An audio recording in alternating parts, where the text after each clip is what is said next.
Are you yourself a beneficiary of any provision in this bill? Will you personally receive a tax cut under the provisions of under this bill? Two things, Congressman. Yes or no? It's a simple. We had a referendum on November 5th, and Mr. working Secretary, Americans yes or voted no? for President Reclaiming Trump. my time. And Reclaiming my time, Mr. Chairman. Two, Mr. Chairman, I'm reclaiming my time. And two. So, Mr. Secretary, it's my time, Mr. Secretary. I'm asking you a yes or no question. I'm trying to answer you, and it's a yes or no question. Saying it louder does not elicit an answer. Well, not answering the question at all proves that you're evasive. Are you the head, the person that's the head of overseeing the implementation of our tax code, a beneficiary under the provisions of any provisions of this bill? Again, this is an extension of an existing bill. So are you a beneficiary? This is an extension. Okay, I will take that as a no, Mr. Secretary. The question.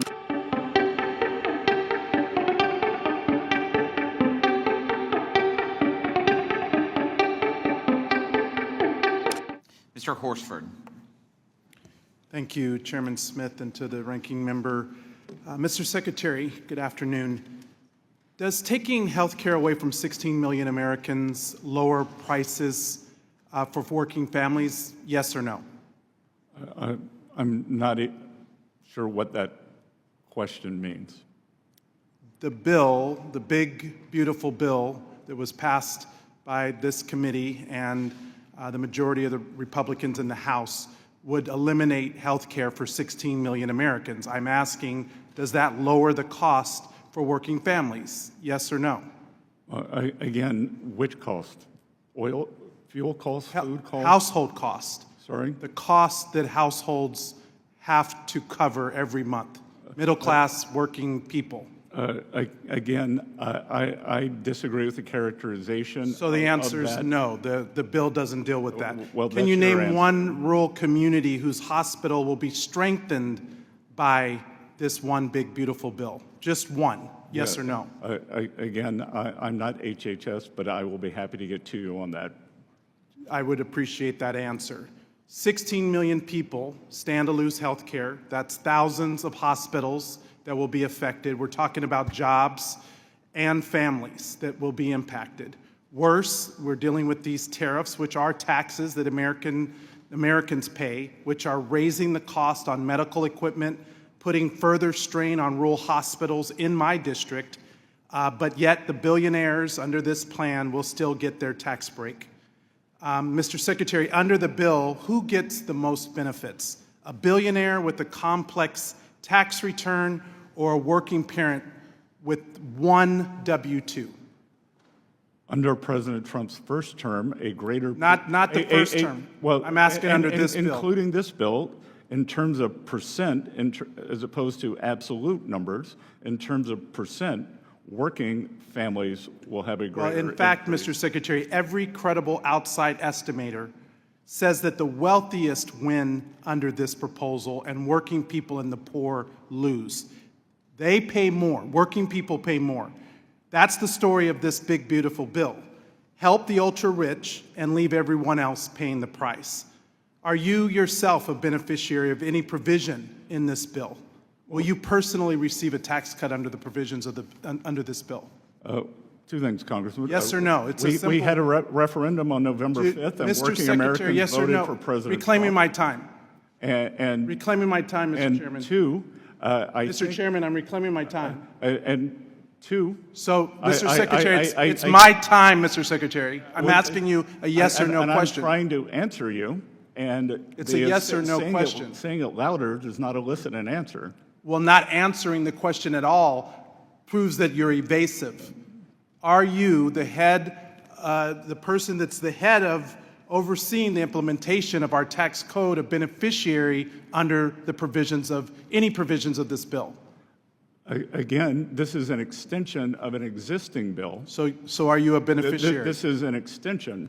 Okay, I will take that as a no. Mr. Secretary, did the TCJA help increase the supply of housing? Yes or no?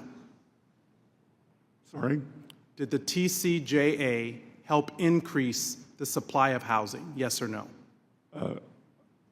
I don't know. And According to the the Federal Reserve of Philadelphia, comparing the pre and post TCJA housing market, they found that between January of 2015 to October of 2019, housing construction, in fact, slowed under TCJA. So, Mr. Secretary, do tariffs on steel, aluminum, and lumber raise the cost of construction? Yes or no?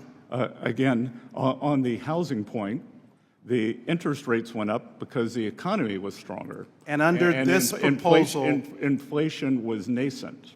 and under a budget report that just came out from the Yale Budget Lab, they just released data showing that because of the debt that is going to be added by this big ugly bill, mortgage rates will increase.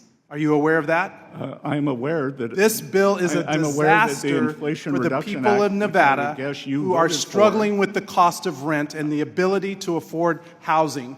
These are the pressing issues that my constituents are concerned about, and I hope that this administration understands the impact of the negative consequences of their proposal. This administration very much understands the impacts on working Americans, and that's why working Americans voted for President Trump. Mr. Kerry. Thank you, Mr. Chairman. I want to thank the Secretary. Number one, I just want to be clear, and I already know the answer to this, but it's a yes or no. Are you making more money today than you were when you were in the private sector? Less. No, I know that. And just to be clear, too, yeah. in 2017, when TCJA was enacted, my tax rate went up. Yeah. Went up. Mr. Secretary, I appreciate that. I do appreciate you being here. I do want to. Will the gentleman yield for 1 second? No, the gentleman will not yield, not at all. But what I would like to say is that I represent Central Ohio, including Columbus, Ohio, which is the second fastest growing city in the country. And while it is great, it presents a lot of issues as it relates to affordable housing. And I know that we've covered that here on the Ways and Means Committee. According to a report commissioned by the Building Industry Association of Central Ohio, housing permitting must increase approximately twofold in recent trends to meet the projected housing need of over 100,000 new housing units in just the next decade. So obviously increasing affordable housing is something that's very important to Central Ohio and all across the 15th Congressional District, and it's been a top priority of mine in Congress. The bill that we have put forward, well, there were some things that I disagreed with. The bill that we did expand affordable housing supply by restoring the 12.5% allocation increase for LIHTC, while lowering the bond financing threshold to 25%. I think these are very, very powerful things in the affordable housing world, and something that I think we as members of Congress, on both sides, I mean, you're going to hear a lot of drama, but the bottom line is I think there are a lot of things that we can agree with. Do want to ask you a couple questions before we move on to the next person. Over the last 4 years, in a state like Ohio, families have been squeezed, obviously, by rising prices, cost of living, groceries, whatever. And I want to address the child tax credit, because I think this is something that we did in our package that I'm very proud to have supported. So I supported it in this bill, and it increases it by $500. Can you speak to how the Treasury views the role of modernizing the child tax credit and boosting family stability and workforce participation, and what's at stake if we let these enhanced benefits expire? Well, Congressman Kerry, that is a fantastic point, because not only does the One Big Beautiful Bill add $500 to the child tax credit, it makes it permanent. Mm-hmm.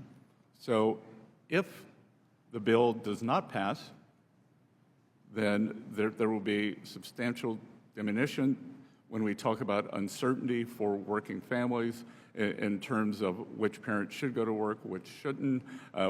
in terms of supplies, in terms of their household balance sheets. So I think, as with most things in this bill, the permanence, as well as the increase in the child tax credit is what is very powerful here. And again, can you address if we did nothing, right? If we did absolutely nothing, we're going to go up to $2,500.